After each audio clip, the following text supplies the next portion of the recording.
Emotionally unavailable partner എന്ന് പറഞ്ഞാൽ ശരിക്കും എന്താണ്? ഇമോഷൻസ് എക്സ്പ്രസ് ചെയ്യാൻ പറ്റാത്തവരെന്നാണോ, അല്ലെങ്കിൽ പാർട്ട്ണറുടെ ഇമോഷൻസ് മനസ്സിലാക്കാൻ പറ്റാത്തവരെന്നാണോ?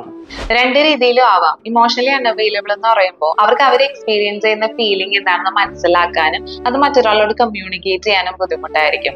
അപ്പൊ ഇമോഷണൽ ആവുന്ന സിറ്റുവേഷൻസ് വരുമ്പോഴേക്കും അവരൊന്നില്ലെങ്കിൽ ഷട്ട് ഡൗൺ ചെയ്യുക, അല്ലെങ്കിൽ വിഷയം മാറ്റുക, അല്ലെങ്കിൽ അവരവിടെ നിന്ന് മാറുക, വിഡ്രോ ചെയ്യുക, ഇങ്ങനെയൊക്കെ ആയിരിക്കും റിയാക്ട് ചെയ്യുക. അതുപോലെ തന്നെ അവർക്ക് പാർട്ട്ണർ ഇമോഷണൽ ആവുന്ന സമയത്ത് അത് മനസ്സിലാക്കാനും അക്നോളജ് ചെയ്യാനും ബുദ്ധിമുട്ടായിരിക്കും. അവർ വിചാരിക്കുന്നത് ഇത്രയും മെച്ചോർഡ് ആയിട്ട് എന്താ ഇങ്ങനെ റിയാക്ട് ചെയ്യുന്നത്, അല്ലെങ്കിൽ ഒന്നുമില്ലെങ്കിൽ ഇത്രയും പ്രായമായില്ലേ, എന്നിട്ട് അവർക്ക് ഇത്തരം സിറ്റുവേഷൻസ് ഹാൻഡിൽ ചെയ്യാൻ അറിയില്ലേ. അപ്പൊ അവർ ഇത്തരത്തിൽ വിചാരിക്കുകയും ഇത് തന്നെ പാർട്ട്ണറോട് കമ്മ്യൂണിക്കേറ്റ് ചെയ്യുകയും ചെയ്യും. അപ്പൊ പാർട്ട്ണറെ സംബന്ധിച്ചിടത്തോളം ഇത് വളരെ ഇൻവാലിഡേറ്റിംഗ് ആയിട്ടുള്ള സ്റ്റേറ്റ്മെന്റ്സ് ആണ്.